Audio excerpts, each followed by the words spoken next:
வடக்கு தெற்கு விரைவு சாலையில் உள்ள கம்பாஸ் டோல் பிளாசாவில் கடந்த ஞாயிற்றுக்கிழமை லாரி ஓட்டுநர் ஓன் அடித்ததால் ஆத்திரமடைந்த அவரை தாக்கிய ஆடவனை போலீசார் தேடி வருகின்றனர். பிற்பகல் 2:30 மணியளவில் நடந்த இந்த சம்பவம் வீடியோவில் பதிவாகி பின்னர் சமூக ஊடகங்களில் வைரலாக பரவி வருகிறது.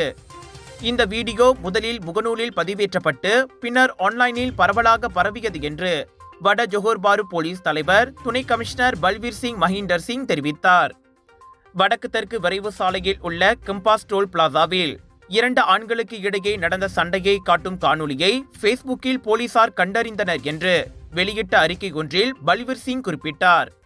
இதனைத் தொடர்ந்து இச்சம்பவம் குறித்து ஜூன் 8ஆம் தேதி மாலை மணி 5:35 அளவில் போலீசில் புகார் செய்யப்பட்டது.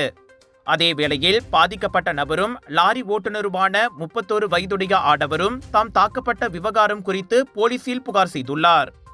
கம்பாஸ் டோல் சாவடியில் பிற்பகல் மணி 2:30 அளவில் அந்த சம்பவம் நடந்துள்ளது விசாரணையின் மூலம் தெரிய வருகிறது.